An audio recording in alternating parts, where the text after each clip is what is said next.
Berdasarkan pengamatan Air Quality Life Index, 91% masyarakat Indonesia tinggal di wilayah yang tingkat polusi udaranya melebihi batas aman yang ditetapkan oleh Organisasi Kesehatan Dunia (WHO).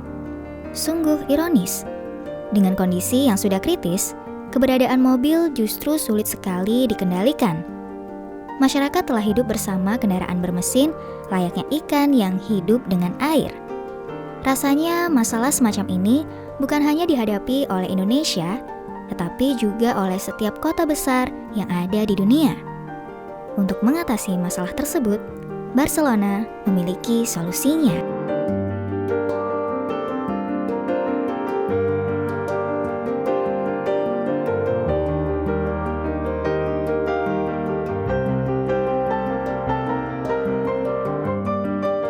Pada tahun 2014, Barcelona dihadapkan pada permasalahan udara yang sangat serius. Barcelona dan 35 kota lain yang berada di sekitarnya gagal memenuhi kualitas udara secara konsisten dan terus-menerus.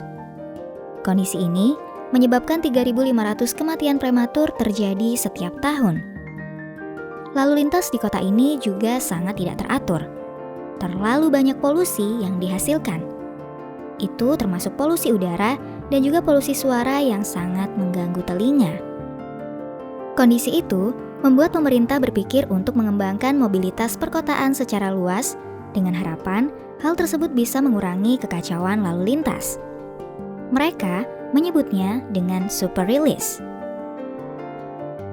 Jika diartikan ke dalam bahasa yang lebih umum, itu akan menjadi Superblok. Superblok adalah sebuah proyek penataan kota yang berfokus pada pemaksimalan penggunaan lahan. Dulu, Superblok biasa digunakan untuk menggambarkan blok kota besar yang tidak memiliki lorong untuk mobil. Konsep inilah yang kemudian menginspirasi cara kerja super release di Barcelona.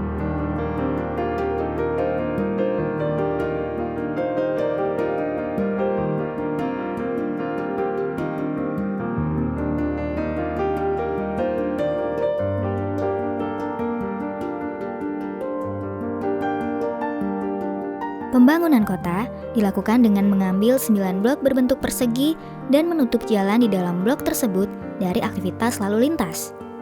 Dengan demikian, bus, truk, motor ataupun mobil yang ingin melintas dari kota satu ke kota lainnya haruslah berputar di luar dari blok. Di dalam blok, batas kecepatan maksimal adalah 10 km per jam dengan lokasi parkir yang berada di bawah tanah. Artinya, tidak ada pilihan lain yang bisa dilakukan selain berpergian dengan cara berjalan kaki atau bersepeda.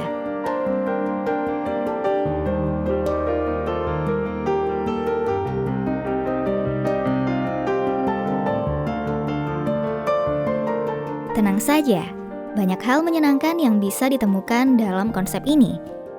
Misalnya saja adanya streetscape yang menyenangkan. Di sana, siapapun bisa bercengkrama tanpa ada rasa khawatir dengan lalu lalang kendaraan.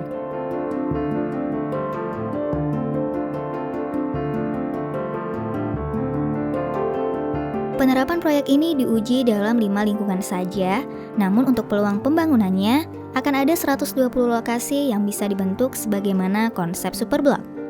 Dengan begitu, kita akan mengetahui bagaimana gambaran dari proyek ini.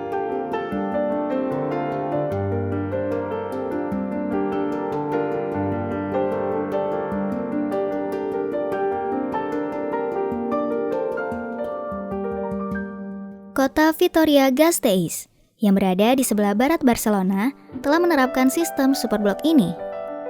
Desain yang digunakan telah dibuat sejak tahun 2008. Sedangkan untuk Superblok utama yang ada di tengah kota, telah meningkatkan jumlah pejalan kaki dengan persentase 45%. Luas wilayah yang digunakan untuk sentral Superblok ini mencapai 74%. Kebisingan juga telah menurun dari 66,5 dBA menjadi 61 dBA. Ada yang lebih mengesankan dari semua fakta tadi. Jika sebelumnya pemerintah menyelenggarakan proyek ini karena masalah polusi udara, maka keputusan tersebut bisa dikatakan berhasil. Barcelona mampu menurunkan 42% emisi nitrogen oksida dan 32% partikel polusi udara di wilayah Superblok.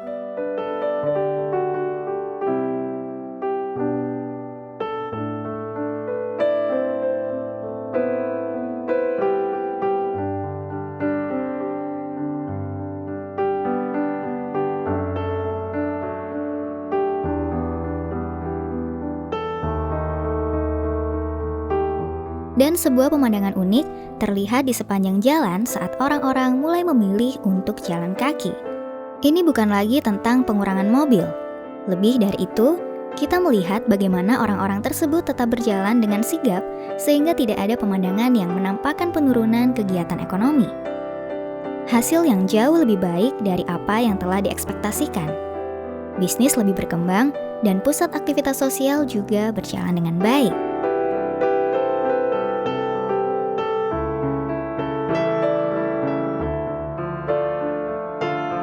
Sekarang muncul pertanyaan sederhana. Bisakah hal semacam ini terjadi di Indonesia?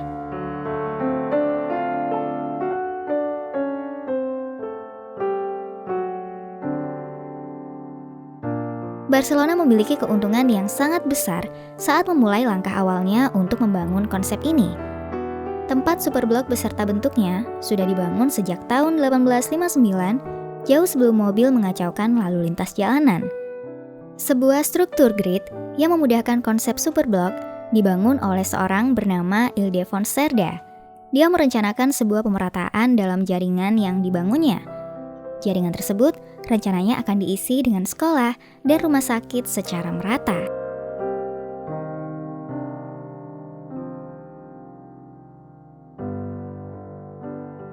Sebenarnya untuk pemerataan semacam itu tidak diperlukan desain yang rumit.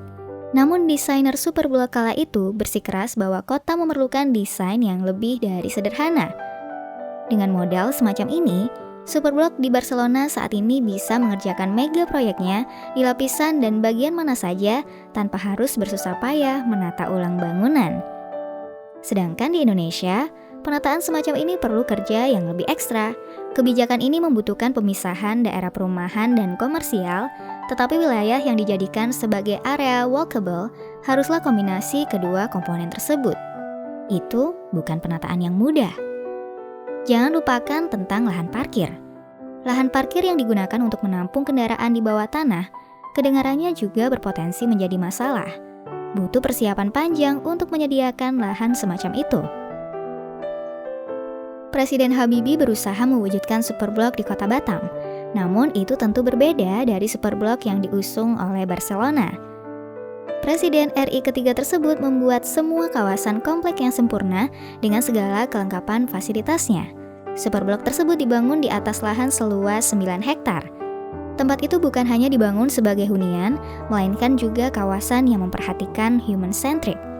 Mixed use yang terdiri atas 11 gedung pencakar langit, yang mana dalam satu kawasan tersebut terdapat apartemen, mall, hotel, rumah sakit internasional, ruko, gedung perkantoran, dan universitas.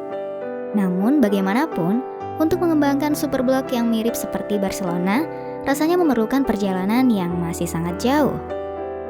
Namun meski jauh, bukan berarti mustahil untuk dilakukan. Kalau menurut kalian, bagaimana? Apakah Indonesia memungkinkan memiliki konsep tata kota sama seperti Barcelona?